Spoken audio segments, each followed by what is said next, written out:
Mamata बॅनर्जींनी India आघाडीला बाहेरून देऊ केलेल्या पाठिंब्यावरून अधीररंजन चौधरींनी आता टीका केली होती। या टीकेवरून काँग्रेसमध्येच मतभेद निर्माण झालेत। काँग्रेस अध्यक्ष मल्लिकार्जुन खरगे यांनी अधीररंजन चौधरी यांचे कान उपटले।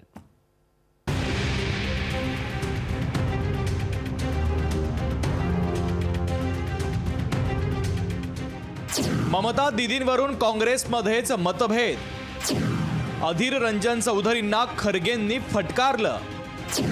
ममता दीदी इंडिया आघाडीसोबत असल्याची ग्वाही। ममता बॅनर्जींनी इंडिया आघाडीची केंद्रात सत्ता आल्यावर बाहेरून पाठिंबा देणार असल्याची घोषणा केली आहे। या घोषणेवरून काँग्रेस नेते अधीररंजन चौधरी यांनी ममता दीदींवर टीका केली होती। ममता दीदी विश्वासघातकी आणि बेभरोशाच्या असल्याचा आरोप अधीररंजन चौधरी यांनी केला होता। वहां से अंदर बाहर कैसे क्या करेंगे उनकी पता कर लो, उनसे पूछ लो। मैं उनसे भरोसा नहीं करते, गठबंधन छोड़ के भागी उन्होंने, उनकी बातों पे कोई भरोसा नहीं। अगर बीजेपी की तरफ ज्यादा भारी रहे तो उस तरफ भी जा सकते, मुझे उनके ऊपर कोई भरोसा नहीं। चौधरींनी दीदींवर केलेल्या टीकेला एक वेगळं कारण आहे। टीएमसीनं अधीररंजन चौधरींच्या विरोधात क्रिकेटर युसुफ पठाण याला मैदानात उतरवलंय। टीएमसीमुळे लोकसभेची मॅच हरण्याची भीती अधीररंजन चौधरींना आहे। त्यामुळेच त्यांनी ममता दीदी यांच्यावर जहरी टीका केली आहे। आता मल्लिकार्जुन खरगे यांनी ममता दीदींवर केलेल्या टीकेवरून अधीररंजन चौधरींचे कान उपटलेत। ममतांबाबत अधीररंजन जे बोलले ते त्यांचं वैयक्तिक मत असल्याची टीका मल्लिकार्जुन खरगेंनी केली आहे।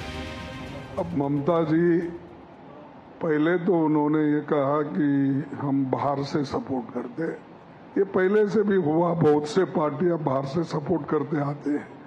जैसा कि यूपीए गवर्नमेंट था पहले तो 2004 में तो बाहर से सपोर्ट कर रहे थे कम्युनिस्ट।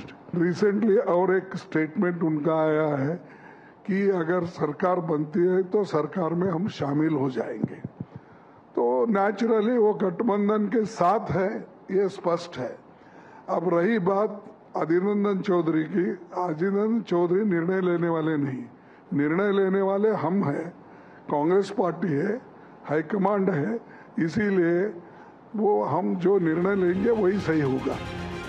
इंडिया आघाडीला यदाकदाचित बहुमत मिळालं तरी ते काठावरच असू शकतं। त्यामुळे ममता दीदींना जेवढ्या जागा मिळतील त्या इंडिया आघाडीसाठी महत्त्वाच्या असणार आहे। अशा सगळ्या परिस्थितीमध्ये दीदी दुखावल्यास त्याची मोठी किंमत मोजावी लागणार आहे। त्यामुळेच खरगेंनी थेट अधीररंजन चौधरींना खडे बोल सुनावले। मीनाक्षी म्हात्रे, लोकशाही मराठी, मुंबई।